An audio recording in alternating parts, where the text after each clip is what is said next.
David said. I think we need to keep on smiling. So I'll try that first. Thank you, David, for that excellent question. Now we'll be shifting from the kind of model which David set for us. I think one of the things which struck me, David, in the model is the engagement. The transferability hinges on an engagement. And many of us, including me, possibly all of us, what will we try to do is share in our own way, in our organization, how do we build that engagement? I can talk about Abbott. I think at Abbott, the first fundamental way we look at leadership transferability or leadership development is how do as we leader personalize Abbott values? How do as leaders we walk the talk? How do as leaders we encourage, communicate the values of Abbott? That's very, very fundamental for us in Abbott. I'm sorry. And I'll talk a little bit about Abbott. I'm not going to drain the charts of Abbott or our business, but more in terms of philosophy and how we approach across different countries. For us in Abbott, caring is very central. We take great pride and we are very passionate about turning science into caring. I think that's where is the credo for Abbott employees. Be it HR person, be it sales and marketing, be it research and development scientist. For all of us, turning that science into caring, whether we're into pharmaceutical business, whether we're into diagnostics, or whether we're talking about nutrition business. Each of this business that is very, very important for us. A very brief about Abbott. It's about somewhere 124 years organization.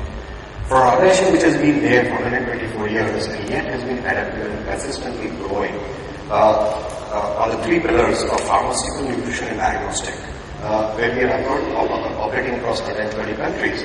One of the things which we as leaders and which we like to always keep on is the sense of adaptiveness and keep on moving about, we need to keep on changing the environment.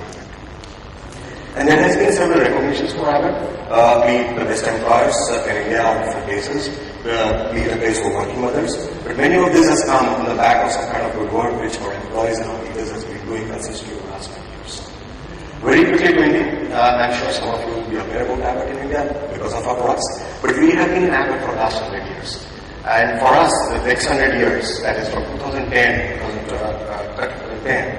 this 10 years of 2010 to 2020 are very, very fundamental. We very passionately look at this particular slide. This is a slide of the pioneers who set up Abbott business in India 700 years back. And this is a slide of reflection of many of us.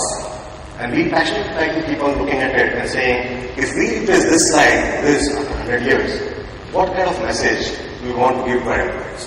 What do our employees and stakeholders want to speak about us? And when they look at this particular, and that's possibly is the inspiration which we keep on driving in terms of our values and behaviors. In India, we are operating into pharmaceuticals, diagnostics, medical devices, and nutrition. Around the employees, having a base in pharmaceutical manufacturing, nutrition manufacturing, R&D.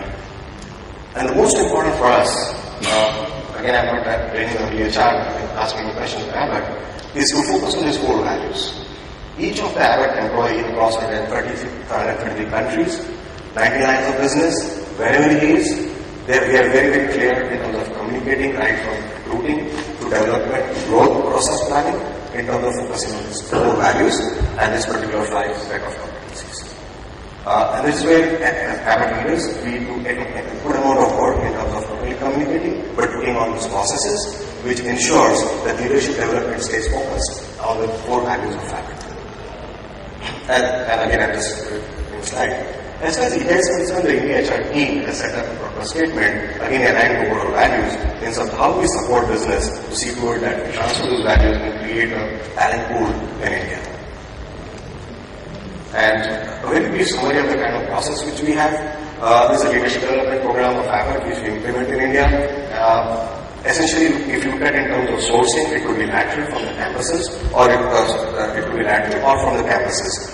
The abbreviations are for internal use, it's a management development program or professional development program. The first 30-60 days, 90 days are very, very important for Abbott. Every employee goes to a new employee orientation program, which again focuses very much on the values and then the processes. With functional training, be it sales, marketing, HR, whatever it is. And at this point of time, once he goes out of the new employee orientation program, he and the manager are required mandatorily to sit down and plan the next 90 days. The onus of the 90 days and and any employee's involvement in his job is essentially on his manager. And that's where the organizational familiarization and the foundation courses are taken care of. That's where he goes through the physical activities. Moving forward, based on the goal setting and the kind of performance excellence setting which they have done, either it goes through projects or it goes through the 360 mentor program or leadership training.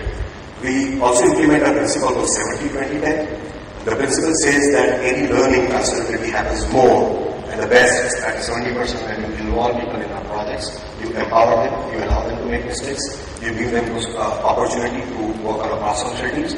So based on the kind of growth planning process which has been agreed, we pick our projects for each of our employees.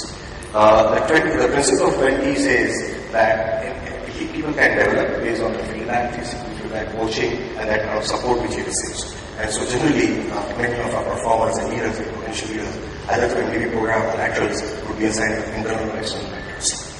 And the 10% involves in terms of formal coaching, formal training in particular subject matter, be it strategic thinking or decision making or whatever it is. The other process which we involve, as I have already talked about, is goal planning process. Every year, at the end of the performance excellence, once the PX session, that is performance rating session, gets over, each employee and his manager sit down and does growth planning. This growth planning as a process is loaded into a global system where the visibility of each of the talent is across the 120 countries. So if my area or if my corporate wants to see what is the top talent of district managers in India, or who is the top sales rep in India, or who is the top QA regulatory person in India, or who is the top HR person, those teams' profiles are accessible, and that gives us an opportunity to mobilize and move our talent from one place to another. We also have a process of career planning, we have a process of ATDP, and we have a process of internal job posting. So with all these different process, we ensure that the employee has very transparent knowledge of internal opportunities and how does it open developing in the future. So that's the broad process. I have kept some backup slide in case you want to know about any process, we can Q&A and we'll be happy to share it with you. I'm sorry. And most important, what we look at is what's in it for me as an employee. And the value proposition on which we work in Abbott in India is very simple, 4 points: great career, great reward, great life, great culture. So there are 4 directs on which many of the HR processes and programs in terms of leadership development agencies are working. So thank you very much. I believe we can. Thank you.